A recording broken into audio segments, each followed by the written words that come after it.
హిందూ ధర్మంలో 33 కోట్ల దేవుళ్ళు ఉన్నారని మనం తరచుగా వింటుంటాం.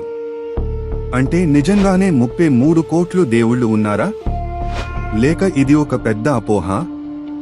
ఈ వీడియో చూసేలోపే మీ ఆలోచన పూర్తిగా మారిపోతుంది. నమస్కారం, మన ఛానల్ తెలుగు మిథాలజీకి స్వాగతం. ఈరోజు మనం చాలా మంది కన్ఫ్యూజ్ అయ్యే ఒక ప్రశ్నకు క్లియర్ ఆన్సర్ తెలుసుకుందాం. హిందూ ధర్మంలో నిజంగా 33 కోట్ల దేవుళ్ళు ఉన్నారా? ముందుగా ఒక ముఖ్యమైన విషయం తెలుసుకోవాలి. 33 కోటి అనే పదం అసలు సంస్కృతంలో 33 కోటి దేవతలు అని ఉంటుంది. ఇక్కడ కోటి అంటే మనం అనుకునేలా క్రోర్, కోటి కాదు. అసలు అర్థం టైప్ లేదా కేటగిరీ.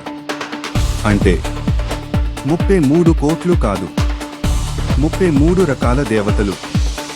అవి ఏంటి అంటే 12 ఆదిత్యులు, 11 రుద్రులు, 8 వసువులు, 2 అశ్విని దేవతలు. మొత్తం కలిపితే 33 దేవతలు మాత్రమే.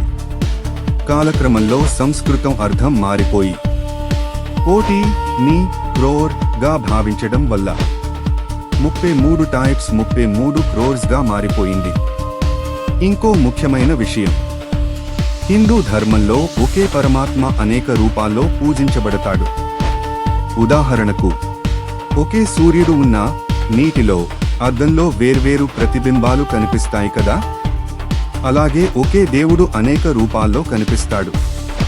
అందుకే మనం చూసే దేవుళ్ళు అనేకం ఉన్నట్టు కనిపించినా వాస్తవానికి ఒకే శక్తి వివిధ రూపాల్లో ఉంది.